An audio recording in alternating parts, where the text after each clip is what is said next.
So to bring your photos into Lightroom, you are going to first of all find Lightroom, which for some reason is not on the side right here. So if you can't find your what you're looking for some reason, it's going to be in Applications. So let's look down here for Adobe Lightroom. Here we go.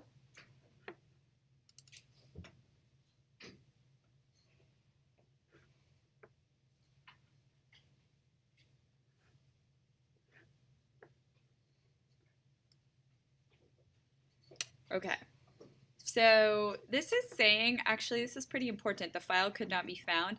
That is because this original file is on a hard drive and that hard drive is not currently plugged into the computer. So what I need to do is drag a copy of these files onto this computer if I always want to be able to access them in Lightroom. So,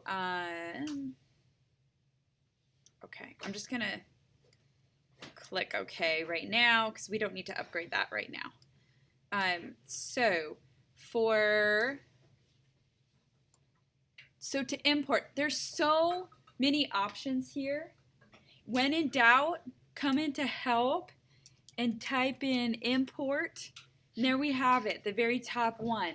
There will be a little dancing arrow that will guide you to where you need to go. Okay, so I'm going to go to File, Import Photos and Video. So here I'm going to navigate. You don't want to pull it off the SD card. Lightroom has to have a local place to refer to these photos with.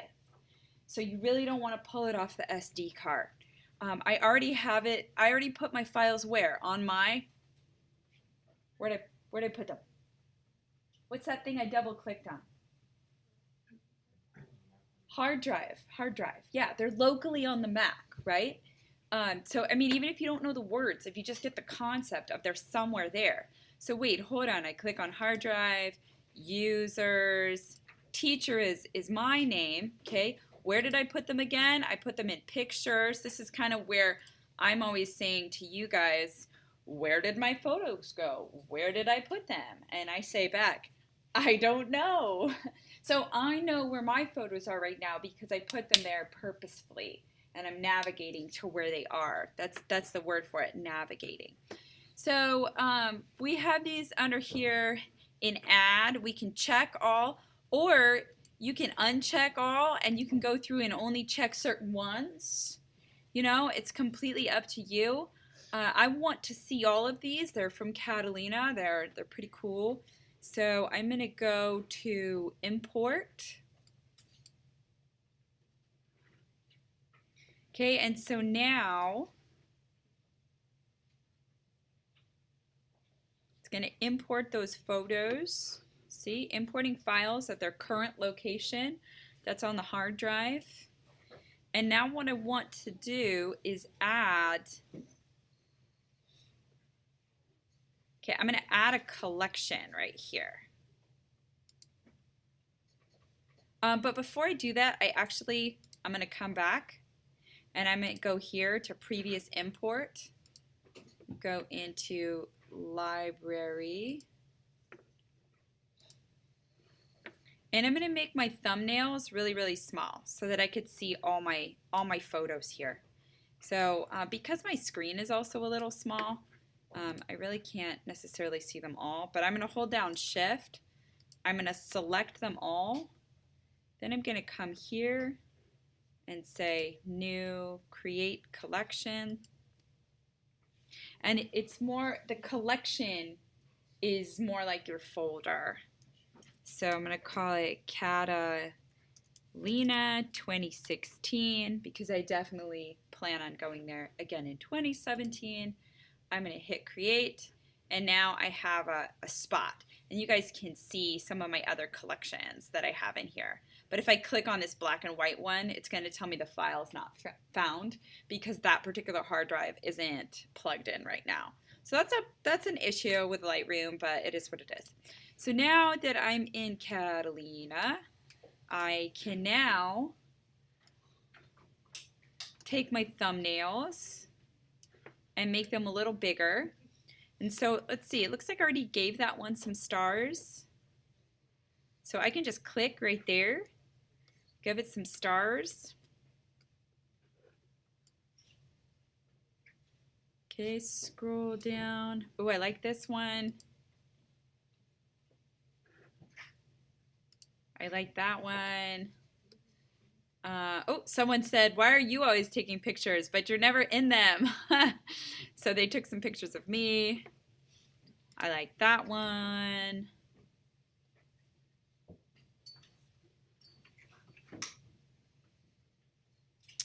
And maybe one of these guys.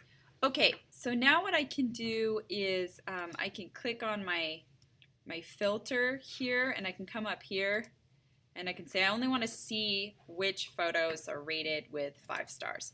If you can't sort of get through that step, don't worry about it too much. We will get to a point where those things are easier. If you can just edit one photo and practice with it and play with it and export it, great. So then you come in here to develop, okay? So this photo is way too dark. And I have also a picture of my photos down here.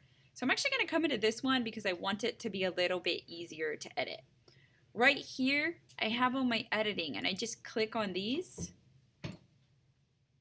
And there we have it, the first step of digital development, exposure. So this is a cool photo to edit because I'm going to bring the exposure up, which is helping with the foreground, okay? So before I even do contrast and all that good stuff, I'm actually going to click on this right here, which is a specific edit. So I'm going to pull this guy down, and now I have this whole set of edits I can play with.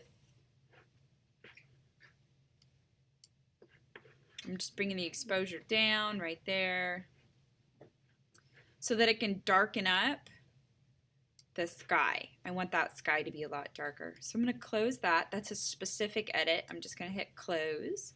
So I'm back on the regular one. I can adjust contrast here.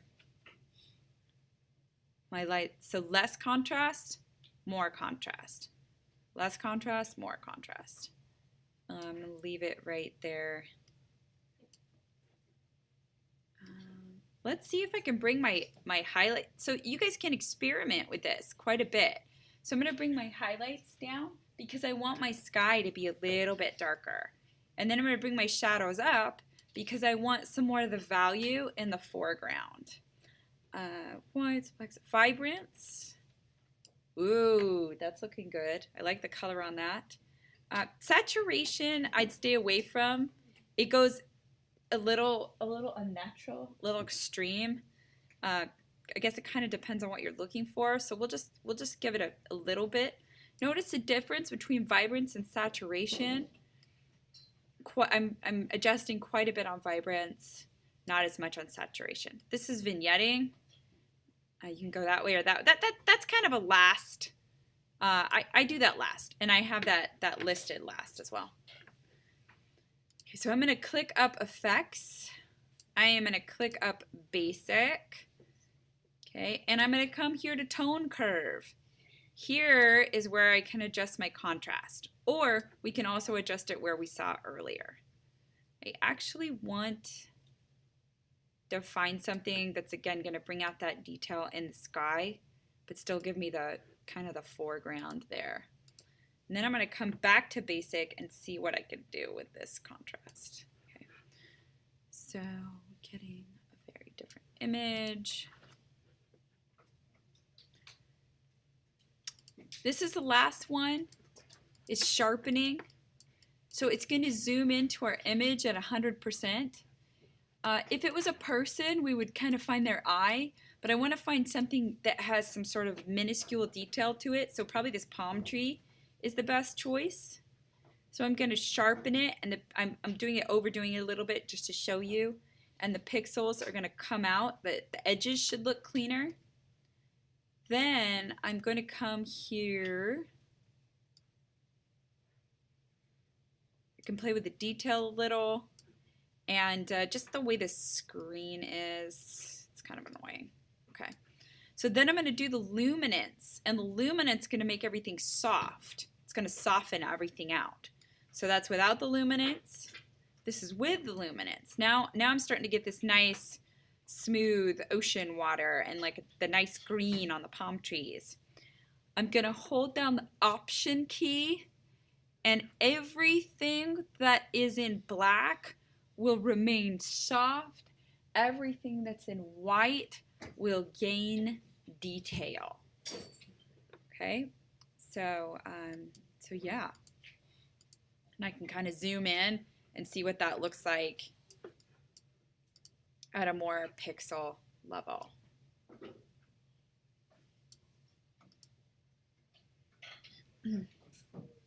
Now I can come into effects and I can play around with those effects.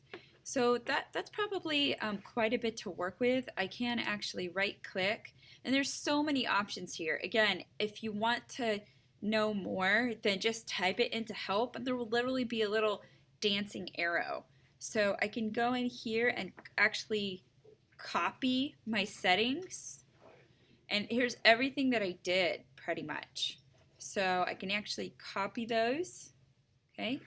Then I can come over here and I can right click and I can go to develop settings, paste settings.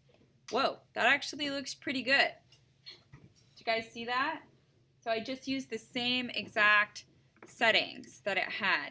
I do not remember the key, honestly. Does anyone work with Lightroom? I don't remember the key to look at them side by side. Darn it. Okay. Well, I'll have to show that to you guys another time, but let's go ahead and go to develop settings, and we're just going to do reset. So that's the original file. Okay. I already copied my settings, so I didn't lose them. That's the original file. So develop settings, paste settings, and there they are. So there we have the difference. Now if I want to export this photo to show it off to Ms. Anderson, and oh, by the way, I also did another one while I was at it, and actually on this one, it's driving me crazy. I want this to, I think that's too dark. So I'm going to take the effect back a little bit. There we go. Okay, so I want to export these two. In fact, so now, I mean, I already have, there we go. Okay, so I'm going to export these two. I'm going to hold down Shift. I'm going to click on, no, excuse me, I'm going to hold down Control. I'm going to click on these two. I'm going to go to File, Export. Now we have a whole bunch of information. Forget this, forget this, forget this, forget this. Don't change any of this. It's too complicated, okay? Here's what you need to worry about. Specific folder. Choose. Now where might I want to put this?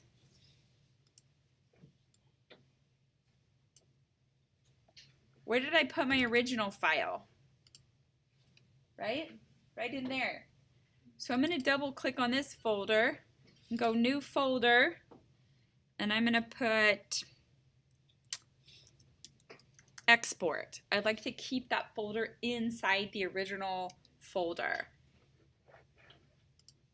I'm going to hit choose.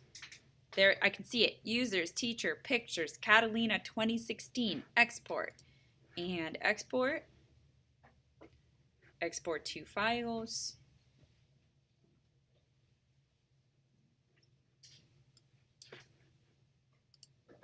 Okay, let's go check right here. Here's my hard drive. Here's me. Here's my pictures. Oh, I accidentally gave him the names of my last.